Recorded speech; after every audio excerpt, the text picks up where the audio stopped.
Question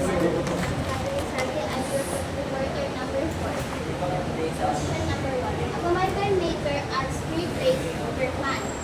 5, 8, 11, and 14. What is the sixth term? So I use the formula A sub n equals A sub 1 plus the quantity n minus 1 times t. A. So ang hinahanap natin is the sixth term. A sub 6 equals, ang A sub 1 is 5 plus 6 minus 1. 6 kasi 6 term yung hinahanap natin, then minus 1. Nakami lang yung minus 1 then. The common difference niya is 3. A sub 6 equals 8 equals 5 plus 6 minus 1 equals 5 times 3. A sub 6 equals 5 plus 5 times 3 equals 15. A sub 6 equals 30. Therefore, the sixth term is 20. Number 2. The number of spirals in pineapple follows the Fibonacci sequence 1, 1, 2, 3, 5, and 8. What is the ninth number? So,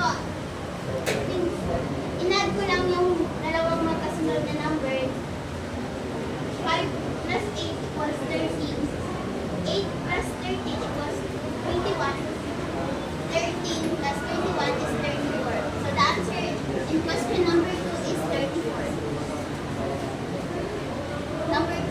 A mango farmer recorded the number of fruits harvested in the past months. Month 1, 10 fruits. Month 2, 15 fruits. Month 3, 25 fruits. Month 4, 14 fruits. Month 5, 65 fruits. And month 6, ang hinahanap dito ay ang month 6. Kung ilang fruits yung na-harvest niya sa month 6. So, the pattern is 10, 15, 25, 40, 65. So, ang ginawa ko, in-add ko lang yung dalawang magkasunod na number is also the Fibonacci sequence. 10 plus 15 equals 25. 25 plus 40 equals 65. 40 plus 65 is 106. The answer in question number 3 is 105.